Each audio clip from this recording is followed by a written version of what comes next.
Here is a weird question. Are Swedish men so violent? And if they are not, why is the rate of domestic violence in Sweden is higher than most European countries? Why too many women do not feel safe anymore? Just recently, a 14-year-old girl took her own life after being repeatedly sexually abused by a Swedish man. And she was not the only one. There were 3 other victims. Today, we're unraveling a puzzle that's been baffling sociologists and activists alike. It's called the Nordic Paradox, a term that exposes an uncomfortable truth. Even in the most gender-equal societies, women aren't always safe. To paint the picture, consider this. Sweden, Norway, Denmark, and Finland consistently top global gender equality rankings. Women hold high positions in government, enjoy equal pay overall, and share parenting responsibilities with their partners. Yet, statistics reveal a darker side. About 30% of women in these countries, according to several reports and studies, report experiencing physical or sexual violence. 52% of Danish women, 47% of Finnish women, and 46% of Swedish women, aged 15 or older, have experienced physical or sexual violence. That's significantly above the EU average. So that is really weird. You would expect that these countries that achieved very much in gender equality would have lower rates of domestic violence. But it seems to be the opposite. More equality and more violence. Now, why is that? Researchers have long debated this contradiction. One prominent theory suggests a backlash effect. As traditional gender norms are challenged, some men may feel their power threatened. In response, they resort to violence, a disturbing way to reassert control.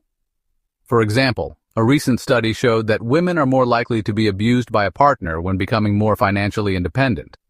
But wait, it's not that simple. Because there are studies that showed that women who are economically dependent are at higher risk of domestic violence. This is really confusing, isn't it? It seems that, as some related studies showed, the more a country pushes gender equality policies, the more the differences between men and women deepen in personality, choices, and behavior. Oh, because there's only 2 reasons that men and women differ. One is cultural, and the other is biological. And if you minimize the cultural differences, you maximize the biological differences. So, I know everyone's shocked when they hear this. This isn't shocking news. People have known this in the scientific community for at least 25 years. And it's been replicated in the last month 3 times in 3 separate samples, including in Science, which is the world's greatest scientific magazine by a large margin. And it isn't a small effect, it's a huge effect. That's one point of view. Another perspective here has something to do with how we interpret the numbers, meaning that Nordic countries are more likely to foster awareness and encourage women to report violence. Could it be that the numbers aren't higher, but simply more visible? Could be. Could be. Go on. In countries like Sweden, strong legal frameworks and progressive attitudes create an environment where survivors feel empowered to speak out. Not only that, but the trust in the authorities plays a role here. How much do women trust in the authorities? The more they do, the more crimes will be reported. Since the majority of people in Sweden has high confidence in the authorities, it is more likely for victims to approach them and file a complaint. In other words, it may not be that Sweden is more violent towards women than its European neighbors, it is just the reporting rates are higher. What makes this more likely is that in some countries if one woman reports several abuses, it will be counted as one case. But in Sweden, they count as separate cases. Wow, never thought about that. But even this strong legal framework has its limits, especially in the private realm where the domestic violence usually happens. While public spaces might champion equality, private spaces, our homes and relationships, often lag behind. Not only that, the system sometimes fails to bring justice to the victims of such crimes, leading to the perpetrator to walk free and commit more crimes. It's called the justice system, Carlin. It's not the way it's supposed to work. Take this horrific example. In 2013, a guy tried to kill his wife by throwing her off a balcony.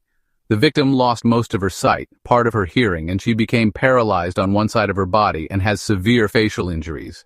Det är ett mirakel att jag lever. Jag har ett fall på nästan 14 meter. After being initially convicted and sentenced to 9 years in prison, the husband was acquitted after falsely accused his victim was suicidal, and she jumped. The victim's lawyer managed to take the case all the way to the Supreme Court and won. But it was too late. The husband was long gone by then. He has been on the run ever since. Hade man skött det ordentligt så hade han suttit och avtjänat sitt straff om man hade känt sig mer trygg och mer säker. With this case, you can see all the mistakes that have been done during the whole trial, from the first day when he tried to kill her to today, actually.